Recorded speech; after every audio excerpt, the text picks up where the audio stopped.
Sirkal matiyo gi sani jagombo akena wach ni jagombo bedo gi dwaro mar mondo mi gi influence kata gi bed kod lwedo ewi ng'ama dhi bedo jatend LSK manyien mar mondo mi gine kaka ginyalo gayo kata ginyalo thiro wi LSK kalo ni kinde mathoth wang'e ni LSK bende kedo ne ratiro mag oganda e kinde mathoth ahinya to sirkal matiyo ok ohero jogo makete tesre ahinya gisani ma ji dhi e yiero en chieng' tarik 19 wechego mago mag sirkal temo donjore e wechego mago mag yiero be osechako nenore to ere kaka inyalo geng' magi mar mondo mi jal ma iyiero kaka jatend LSK manyien onge tudruok moro amora gi sirkal obed ng'ama ochung' kar kende ma biro bedo katayo LSK e direction maber kaka waseneno ka Faith timo.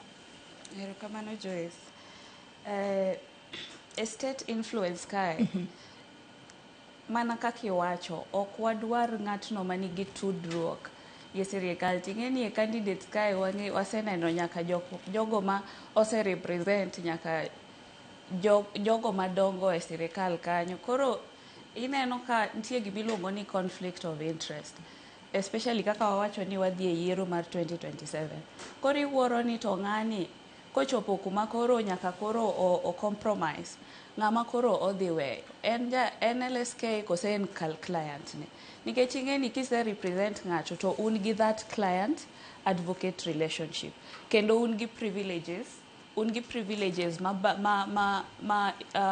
clients and advocates.